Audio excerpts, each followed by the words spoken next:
Good morning, everyone. It's Louise here from Eleanor Grace. Here with you with another video. I'm going to be doing a little series of videos over the next few weeks about woven and different types of ribbon roses. Today is going to be the woven ribbon rose. Now this is a name I have just called it because it is very, very similar to the way of making a woven wheel. I don't know if this particular type of ribbon rose has a name, so that's what I'm calling it anyway. So if you haven't seen my video on woven wheel, it's probably worth watching that as well because it's exactly the same principle, but this time we're using some ribbon. So I'm going to just zoom out. All you need is a bit of 3mm ribbon, so fairly thin ribbon for this one. I am going to be experimenting later with different thicknesses and just see if we can scale this up at all, but this is what I'm going to be teaching today. Then you need a bit of thread, ideally something like a cotton perlé 8 that's got a bit of strength. If you haven't got cotton perlé, then you could use something like 3 strands of embroidery floss, so it's quite sort of not stiff, but it's got a bit of strength to it. But cotton perlé 8 is always my favourite. Both of these you need to knot off at the end to be ready, and you need probably 30 centimetres of both. Probably I would make this one is a little bit longer. I've made it a little bit longer than 30 centimetres just to make sure I've got enough ribbon. And you need 2 needles. Now obviously you can use a standard needle, something like a general embroidery needle, but you do need needles with an eye that's thick enough to allow the ribbon to go through. I would also say to scale up one of your needles so it is quite a thick one with a sharp point, and with that, again, with an eye that's big enough to thread this through. You will soon see why when I get started on this. So what we want to create, like the woven wheel, is a sort of starfish shape initially, which is made from coming up through the centre and coming out and making 5 spokes. Like the woven wheel, you need to do an odd number of spokes. If you make it an even number, it doesn't work. So I have trialed this because I did see this stitch somewhere else and they said you could do odd or even. So I tried to do it just now with an even number of stitches with 8, and it didn't work. So definitely go for the odd numbers. So 5 is a good one. 5 is pretty standard for woven wheels as well, but you can do anything 7, 9, and it depends on the thickness of your ribbon as well, I think. So I'm going to be doing a bit of experimenting. I'd love to hear how you get on as well with this.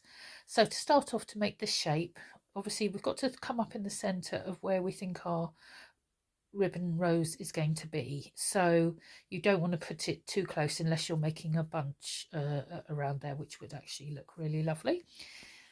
So I'm going to make the spokes.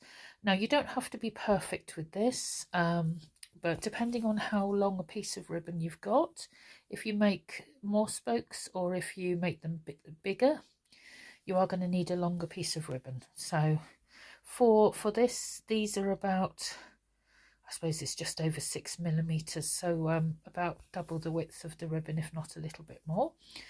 But I'm just going to make 5 more or less sort of evenly spaced, if you can, spokes here to make my little starfish.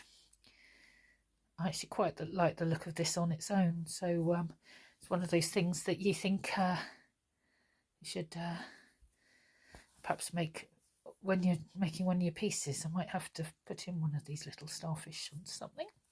So there we are. So we've made our little starfish, and the next stage, obviously we need to tie that off, and then the next stage is that we're going to be starting using our ribbon.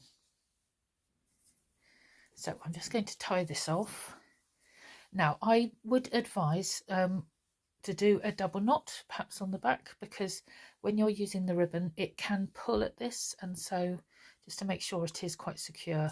The other thing is to make sure that your stitches are, if not tight, then they are you've made them sort of fairly firm, because putting the ribbon in will start to make this move around quite a lot, and you'll soon see what I mean.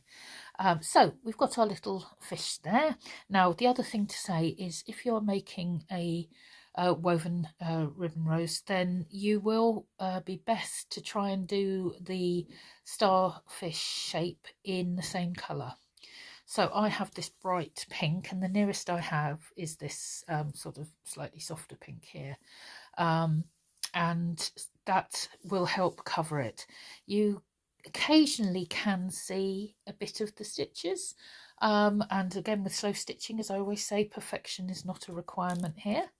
I'm going to start with the big one, the big needle, very sharp. It's like a bit like a darning needle, but with a sharp point. I've knotted off the end of the ribbon, so that's all ready to go. Now what you want to do, just like the woven wheel, is you want to come up somewhere here between two of the... So I'm left-handed and I tend to go anti-clockwise.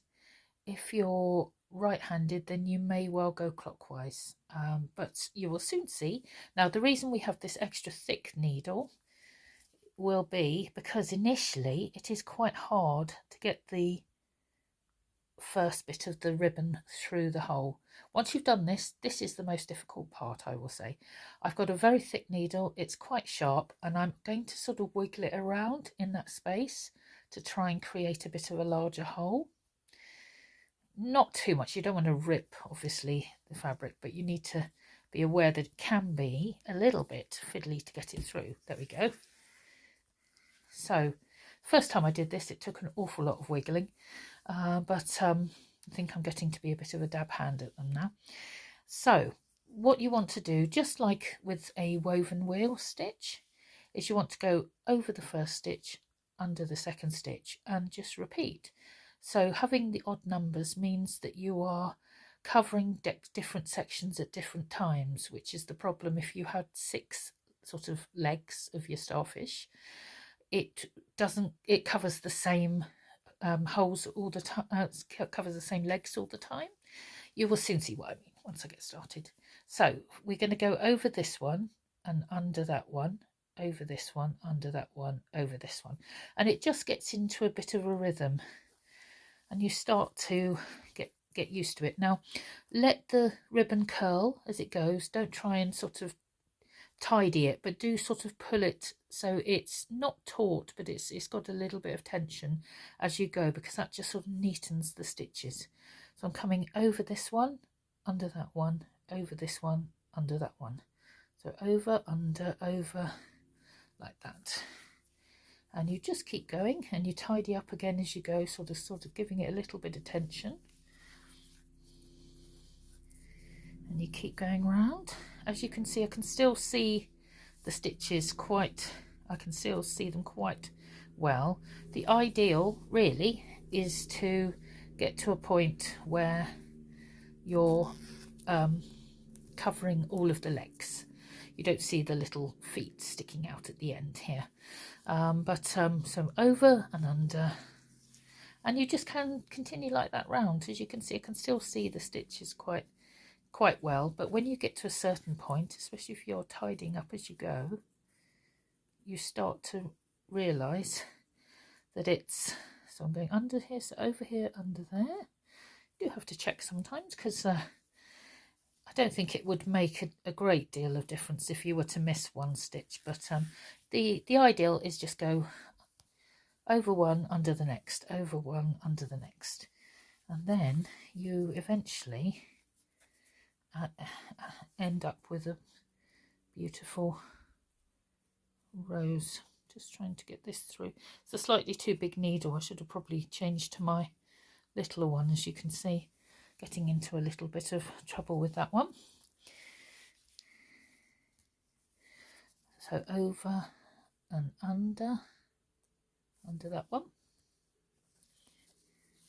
Just again pulling it a little bit as I go.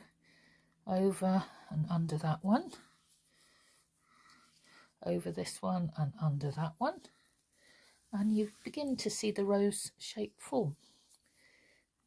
Then we're getting to the point sometimes where you find some of your starfish points or legs are still showing, and some are seeming to be covered completely. So you ideally just want to keep going until they're all covered. Sometimes you have to lift up a little bit to see where the where it is that you need to go on that one. I'm very nearly there. You see how quick these are to make, and they look really, really attractive if you put them onto a piece, which I will show you in a minute. So again, I've got to find, there's one here, so I'm going over there, I'm going under here. Sometimes you just, as I say, need to lift up the piece a little bit. So here we're getting to the point where we can still see this, but this one's pretty covered. So I'll go under there. I think one more turn and it will do it. And these, to me, because I love roses, and I'm a keen gardener, as was my nan, and as is my mum. And these do really remind me of those beautiful tea roses with the really strong perfume. For me, a rose is only a rose if it smells. So I like a strong perfume. But there we go, and that I think is pretty much covered. I have also seen people do these with putting in, as I do with my woven wheels, is putting in a little couple of French knots in the middle, maybe sort of quite loose ones so they look like stamens. But once we've got to the end, just like the woven wheel, what you do is get your needle, you tuck it just underneath. You don't have to push in too far, but lift it up a little bit and then go through so the end is not sort of seen. Again, it's quite hard with this this is again a difficult part. I'm going to pull this camera out a little bit just so I can have a bit more wiggle room. Again, I'm giving it a bit of a wiggle as it goes through. There we go. So the start and the end of this can be a bit difficult, and once you've finished them, you can also give them a little tidy. Let's just knock that off. Occasionally you do find that the ends come loose, so you might want to, when you first start making these, make a slightly longer end before you start off, and then just tie them together at the end once you've knotted off. I've tied these two together now, so I think they look pretty secure. I'm going to snip that off, and then we can have a look at the finished article. So there we go. So I made this one slightly bigger than this one. It's the same 3mm ribbon that I've used. I made these a bit smaller and compact. This one I've made just a little bit bigger, and it's a bit more open, isn't it? But it's a lovely stitch, and I will just show you a piece that I've just used it on, as it's something that's new to me. I haven't got lots of examples for you, but let me show you something that I've made with this. So here we are. As you can see, this is a bookmark, it's a stitch case that I'm making, and this is something, just a quick shout out to say I have some videos. Obviously I do have videos of other stitches, but this is for the intermediate workshop that I'm currently making, and that will be out soon if you're interested.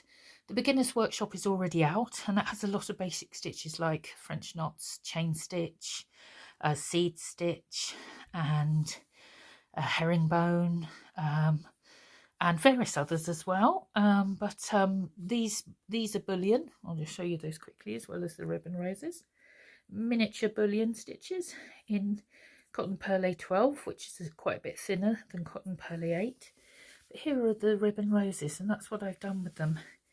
I had this beautiful piece of lace. I didn't want to sort of completely cover it, so I've done some French knots in the same sort of colour, and then this ribbon roses. This is actually slightly more purple in reality, sort of lilac, I suppose lilac really, and these are pink, but it looks very nice. It looks very nice, I think, you know, making a little bit of a feature of it without sort of completely overpowering it. So yeah, so if you are interested in the workshops, they are priced at just £10 each, and that is, you know, just a low figure that I'm doing for the first couple of workshops. I really sort of want to help people enjoy their slow stitching without sort of charging a fortune. So if you're interested, then I can show you, you know, how to put these together, how to do the composition, and teach you all the stitches. You will get pretty much all the stitches with the intermediate session group, but the beginners group is to make a bookmark like this, which is, I've got caught on a pin there, which is the beginners class, to show you how to do sort of the basic stitches, lazy daisy, etc. And it's a really good beginners project. As I say, the intermediate is to make a nice needle case just like this. Here's one of my examples with all sorts of fancy stitching on. So I hope you've enjoyed that little look at the ribbon rose, the woven ribbon rose, and I'll be back soon with another video about a different type of ribbon rose. If you're interested in the workshops, do put a comment on this and I will come back to you. Thanks for now. Bye.